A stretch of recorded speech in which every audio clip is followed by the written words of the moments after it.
Hey everyone, and welcome to AMC Movie Talk. Movie talk for movie fans.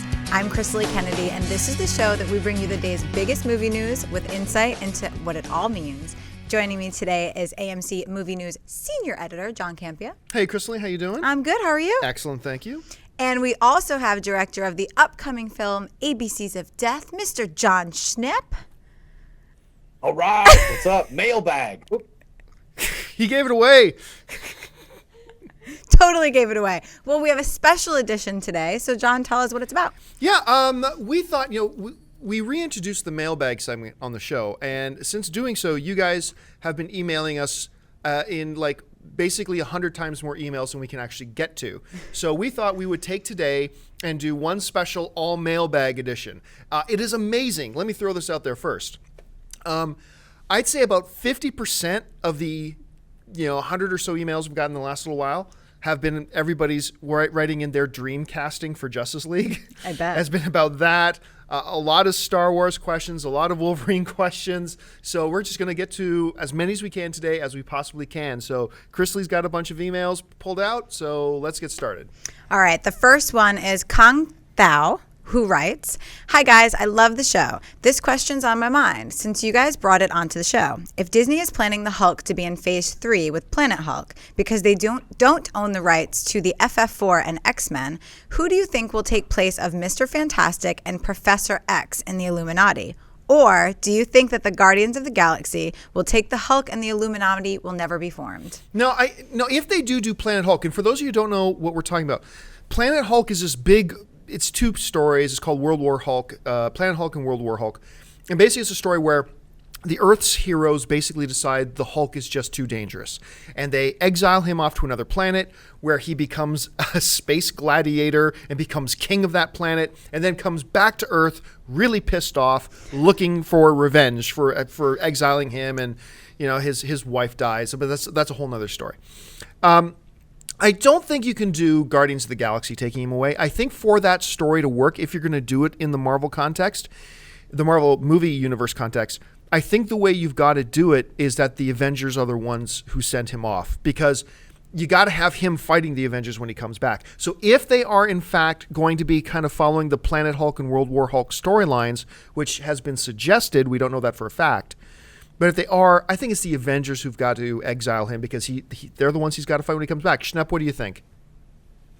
Yeah, I agree. I think it'll be like S.H.I.E.L.D. and the Avengers, and all the characters that they've introduced in the Marvel universe will be, the heavy hitters will be in charge getting rid of the Hulk. In fact, I saw they were talking about making the Hulkbuster Iron Man suit as like a little cameo in Iron Man 3.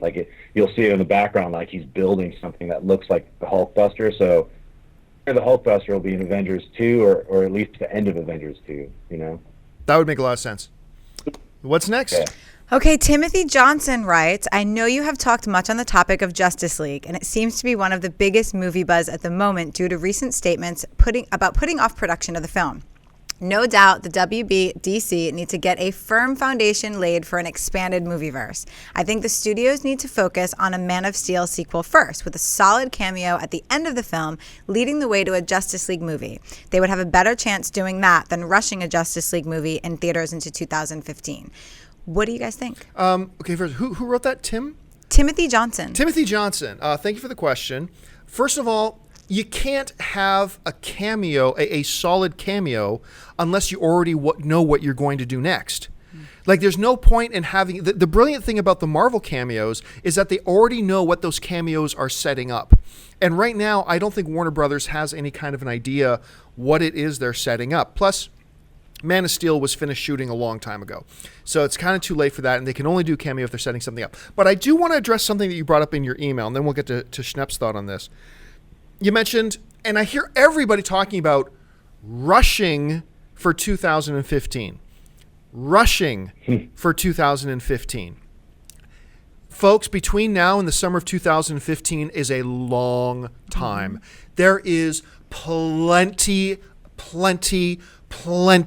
of time to make a good, solid, well thought out film between now and 2015. Now, the clock is starting to run out, absolutely, But 2015, getting something done between now and 2+ years from now is not a hard proposition. It's not difficult. They make lots of feature films in much less time. I mean, they're only started shooting Thor not too long ago. It wasn't that long ago that they started shooting Thor, and Thor's coming out at the end of this year. Mm-hmm. It's coming out at the end of 2013. I mean, this whole notion that if you come out with a Justice League movie in 2015, that's rushing it. No, it's not. It's not rushing it at all if you know what you're doing and what your plan is. Schnepp, what do you think? Yeah, I mean, I think there's a little movie called Star Wars 7 coming out in 2015. They're still writing the script. They're still writing the script. There's nothing cast. No, they haven't built any, characters, CG landscape. Nothing's, as far as I know. But that's what they're saying is they're still working on the script. So, and that's coming out in 2015. So, Abrams is now, they're saying maybe not, but you're pretty sure it's going to be 2015. I think they should just get on it. They should get Warner Brothers usually does that. Hire 4 writers. They all write a script and they pick the best one. Keep doing it. I mean, think about television. There's like 22, more episodes made for television series every year. So I'd see a Justice League movie sooner than later instead of waiting around until 2017 or something. Yeah, it seems like if you're gonna make one, You've got all the characters. They're just sitting in a bargain basement bin somewhere. They're waiting to be like, hey, remember me? I'm Superman. Here, I'm Batman. Hey, look over there. Hey, I'm Flash. I've never gotten to do anything yet except for that TV series in the 80s. Remember? I like that TV series. They're just hanging out. They're like, yo, what's up? I'm in comics every month. Remember me? So I'd say get on it. Let's get somebody writing it. All right. What else we got? Next one is from Joseph P., who agrees with me on musicals, and I'm a little excited about this. He writes in, one of my favorite all-time musicals is My Fair Lady, and for a long time I've heard about a remake. Keira Knightley and Carey Mulligan were rumored to be cast as Eliza Doolittle, and I've heard Colin Firth's name bouncing around, but I haven't heard anything for a while now. Have you guys heard anything about this project? Yeah, as a matter of fact, Colin Firth did say he was going to do it, and if I'm not mistaken, Keira Knightley's name was floated around, but I think Mulligan eventually emerged as the one who's going to play Doolittle. However, that being said, that was back in 2011 that Colin Firth said he was going to do it, and nothing has happened on the project since. They do not have a new screenplay done. I don't believe the project had ever got a director. And as far as I know, and I could be wrong, Schnepp, correct me if I'm wrong, but as far as I know, there has been no movement on the project whatsoever, and I suspect it may be dead. It may not be, but I suspect that it might be dead, which would be unfortunate because Colin Firth, Mulligan, and I love My Fair Lady, actually. Amazing. I think it's a really funny story. Mm-hmm. And it's amazing. If you haven't seen My Fair Lady, watch it, and you'll be amazed how many of your favorite shows have done episodes that are basically their version of My Fair Lady. The Family Guys was one of the best. But it's a great movie. The original's a great movie. Mm-hmm. I've never seen the stage show, so I don't know. But as far as I know, it may be dead. John, have you heard anything different about it? Yeah, I actually heard that they're working on like kind of a drag version of Eddie Murphy and Belushi. Last I heard. Very different film. Weird. Yeah, Hollywood, whatever. All right, what else we got? Tim writes, hey y'all, I love your show. Thank you for keeping me updated on all things in the movies. Keep up the good work. My question is in regards to the trailer for the new Wolverine film. It seems the teaser trailer keeps getting pushed and pushed until the very last second. It's gotten to the point where friends of mine don't even know it's coming out. Do you think the extreme lack of a trailer at this point so late in the game will hurt the movie? No. No. Okay, first of all, let's step back for a second, my friends. Let's step back for a second. It is still 5 months until Wolverine comes out in late July. 5 months. Now, we have just heard Amy Rose Eisenbach actually point out to me that the Wolverine trailer is going to debut with the new G.I. Joe film in March, which is still 4 months away from when it comes out. This whole concept that, oh my gosh, I don't know when 4 months away from a movie is extremely late in the game. No, it's not. This is still plenty. You know what will be bad for the movie? Because we've seen this happen in the last year or so. a bad first trailer. Because I've seen some movies that have been killed because the first trailer was bad and no one ever got over it. So I mean, put out a good trailer. 4 months is plenty of time to start putting them out. So Schnepp, what do you think about all that?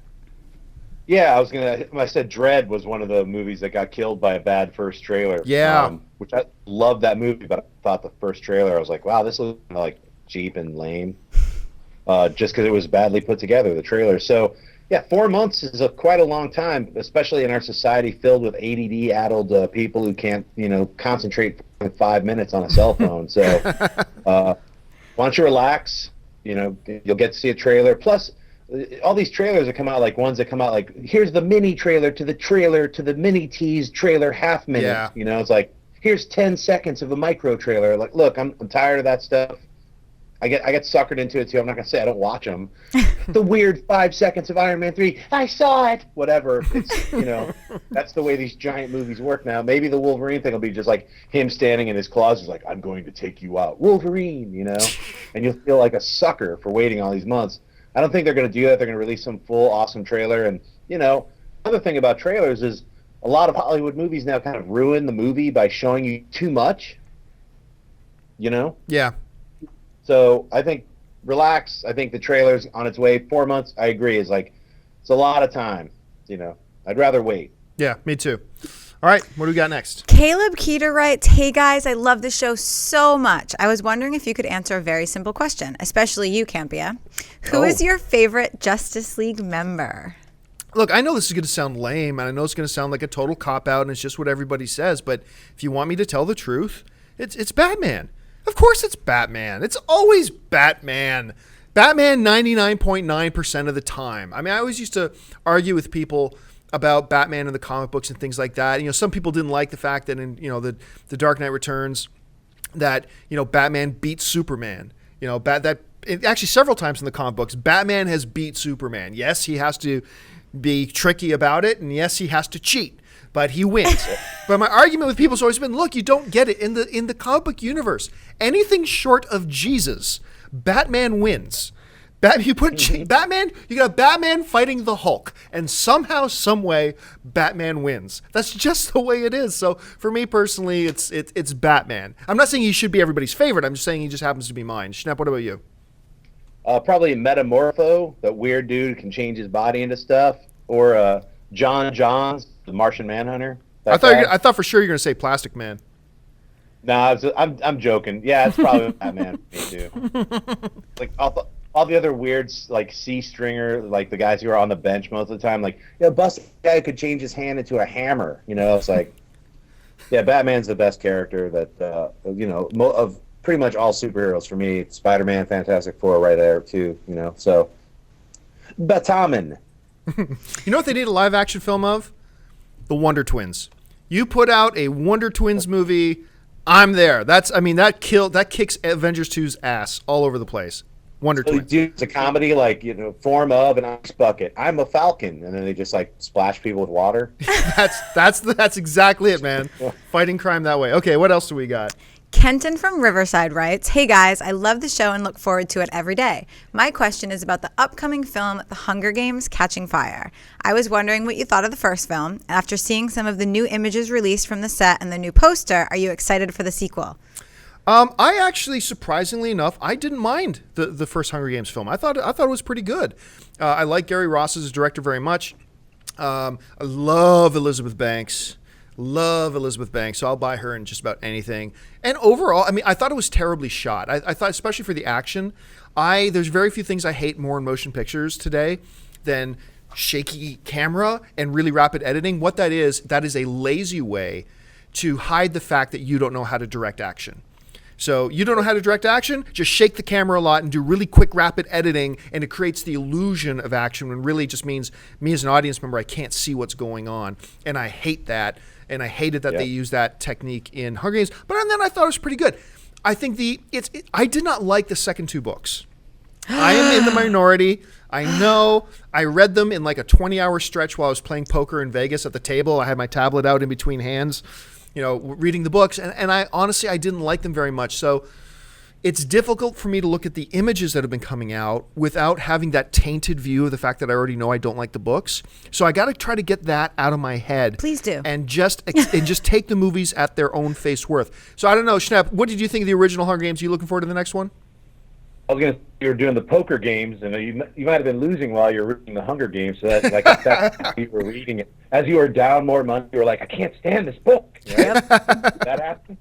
No, I think it was a good weekend for me, actually. Well, that's good. I was gonna say I really like the Hunger Games too. Surprisingly, I haven't read the books, and I agree with the zero choreography, like super close up, weird, like shake the camera, and that's really super annoying to me because I love choreography. I love kung fu films. I love, amazing action sequences. And when you feel cheated, I especially remember feeling a little bit cheated with the very first Batman Begins. Like they did a lot of those close up, like what's happening? He's fighting ninjas. I can't see anything. Right. That's especially in action films, superhero films, science fiction films that have a lot of action. You can't really go to that like Born Identity, shaky cam, super, I'm in a car, everything's shaking, what's happening kind of thing. So, but aside from that, I love the Hunger Games, actually. I saw it. I think Jennifer Lawrence is one of the greatest actresses to come out in the last couple of years. Winter's Bone. She's such an amazing actress. So for her to be the anchor point is, had me right away. And I like the really bizarre, futuristic, strange, colorful outfits, like that the elite all have the bizarre like blue and red hair, and I thought it was fun, so I'm looking forward to the second one. All right, what's next? Edgar M. writes, hey guys, been a fan from day one, and lately you've been talking about the Justice League movie, who should play who, whether or not it's happening. I know you don't think it's going to happen, John, and frankly, I don't care if it happens or not, and I'm an X-Men fan. But if it's not happening, I think they should just do independent DC superhero movies about some of the less-known DC characters. I, for one, would love to see a Teen Titans movie, Spectre movie, or even a Captain Marvel movie. What do you guys think? Nope. Nope. No, never going to happen. Never, ever, ever going to happen. And here's why. Look, my favorite, besides Magneto, I think my favorite comic book character might be Bishop. For those who read X-Men, you know who Bishop is. And while I would love to see a live-action Bishop film, I'm never going to see a live-action Bishop film because nobody knows who Bishop is. I mean, that core of comic book fans do, but that's 1/10. That's 1/20th of the movie-going audience. It's not enough. And you can't have a Teen Titans movie. Let's even say they were popular. You can't have a Teen Titans movie without a Justice League movie first. Unless you lay the groundwork of who these are Teen Titans of, it doesn't make a lot of sense. So the fact that nobody cares about the Teen Titans outside of the comic book fan industry, nobody knows who Spectre is. Spectre. Sorry, notice who the Spectre is. Captain Marvel is an interesting one. There was a period of time when Captain Marvel actually had popularity even outside of the comic book fan world, and there was even a time when The Rock was talking about being in a Shazam movie. I believe he was going to play Black Adam or something like that. I'm not really sure. Right. But so there was some possibility there, but unfortunately, as much as these types of characters that we love so much, they just don't have any notoriety outside of the comic book fans, and therefore could never generate an audience, and so we're never going to see them. Schnepp? I differ a little bit. I think, remember when the X came out, that was an unknown quantity. When Iron Man came out, he was like a lower ranked tiered Marvel character. I mean, if you're a comic book fan and you read comic books, then you know all these characters. Unfortunately, comic book fans like 1/100th of the world, like maybe even smaller. So a lot of people didn't know who Iron Man was. A lot of people especially did not know who are the X-Men. So I think if you took a character, say like Cable, and just threw it like it's like a Terminator, futuristic superhero kind of action film, you could do something like that, even as a standalone and not tied into the X-Men, and bring it to a global wide audience, and they would dig it. I think tying it into the X-Men would be even a 1+. So I think a lot of the smaller characters in each of the DC and Marvel universes, like the Spectre, you'd have to play that like as a horror film, and it would have to be separate. Yeah. It couldn't be like tied into like the Flash is also in the movie with the Spectre. Just wouldn't work. So if you did like a ghost story horror film, Made it really creepy. I know everybody's into this PG-13 thing, but doing a hard R Spectre, I think, like, have a hit. I mean, those are the kinds of things that you have to take the properties and really look at, like, who reads them as a comic book, and exponentially, like, you know, like, all right, if these are the readers, we want to get all people, those same people who read this comic that are also into this, into that. So that's how you grow, you know, a brand, I think. And I think every character that's both in Marvel and DC, most of them are growable into a brand, to be honest with you. It's just how you do it. Like you said, the Wonder Twins, it's like, if you did it as a goofy comedy, I'd watch it. If you did like some straight up serious Wonder Twins, I'd be in Dimension X and be like, what's happening to the planet? So, all right, and I think we got one more. Yeah, our last question of the day is from Austin Michelson, who writes, I watch your show all the time, and I'm an avid Star Wars fan. I was wondering what your opinion is on the rumor that the original actors will be back for Episode 7. Well, what we do know for a fact is that Mark Hamill, who of course played Luke Skywalker in the original trilogy, he came out and said, after they announced that Disney had bought Lucasfilm and that they were going to do Episode 7, Hamill announced that the year before, he and George Lucas and I believe Carrie actually had a lunch meeting to discuss in Episode 7, that Lucas already had his idea for the next trilogies, Episode 7, 8, and 9, and clearly, while he gave no details, clearly it included Luke Skywalker and Princess Leia much later in years, obviously. And we know that they are making Episodes 7, 8, and 9 based on the concepts and the ideas that George Lucas has laid down. So I think, I mean, we don't know anything, but I would, if I was a betting guy, I'd say that I think there's a pretty good chance that we're going to see Mark Hamill and Carrie Fisher and even Harrison Ford, oddly enough, popping up in these films. I don't think these films will revolve around them, but I think they will be there. That's just, like I said, don't quote me. I'm not basing that on anything factual other than the fact that Mark Hamill and George Lucas had a lunch where Lucas discussed Episode 7 with him. Schnepp, what does your crystal skull tell you? Me and Hamill were just hanging out earlier. Oh my God, that's you and Mark Hamill. Yeah, we're bros from Metalocalypse. I'll find out the truth. Yeah, you know what? Guess what? He also talked to Carrie Fisher and Harrison Ford. They're all going to be in it. Everyone knows that. So let's just say it's happening. It's done. They can't hide it. It's going to happen. So they're going to be passing on the saber to some brand new kids, like some brand new Skywalker children. Sith are going to still be around. Something's going to happen in the next 3 episodes, right? We know that. That's to them to figure out a kick-ass story for us to actually be into. But yeah, we're going to see Hamill and Carrie Fisher and Harrison Ford. They'd be crazy to not be in it. It's one of the most perfect setup sequels I've ever seen. Is like, watch this movie when I was a child, and then like, what is it? 40 years later, 35 years later. How many years is it? Yeah, they're going to be having in that ballpark. They're going to be the age that they were supposed to be without having to wear makeup. I mean, seriously, when you think about it, then like go 20 years farther into the future when like children are watching this like 9-episode series, their minds are going to be blown. They're like, I just saw Luke Skywalker, now he's 60. You know, it's going to blow in their mind. Mm-hmm. So I think it's great. All right, folks, that will do it for this episode of AMC Movie Talk, the Mailbag Edition. Thanks very much for joining us. Don't forget, we answer 1 or 2 mailbag questions every single day, so you can email your questions to us at amcmovietalk@gmail.com. Listen, while you're here, stop what you're doing, take a second and click that subscribe button. Become a subscriber to our AMC Movie News YouTube channel. Keep you up to date on everything going on in the world of movie news, our editorials, and of course, our daily AMC Movie Talk show. It's absolutely free. Just click that subscribe button. While you're at it, follow us on Twitter at twitter.com/AMC Theaters. Like us on Facebook at facebook.com/AMC Theaters. Want an audio-only edition to listen to us on your commute to work? Check the description below for links to iTunes and Stitcher Radio. I want to thank our host, Chris Lee Kennedy. Thank you so much, Chris Lee. Thanks for having me. The one and the only, the magnificent, the omnipotent, Mr. Jon Schnepp. John, thanks so much. Hey, thanks. Don't forget, I'm pimping my Kickstarter, Death of Superman Lives. What happened? Still raising money. We still have 25 days to go. So if you haven't checked it out, please go to Kickstarter, The Death of Superman Lives, What Happened. Check out this documentary I'm trying to make and maybe pledge like $10, $15. It'll help. So you can check the description below for a link to that Kickstarter page. If you have not seen, I think later this week, we should actually like take a 5-minute segment and just talk about this project of yours because it's so freaking fascinating. So folks, that'll do it for us for now. We will talk to you again tomorrow. And until next time, my name is John Campia for AMC Movie News. Bye bye.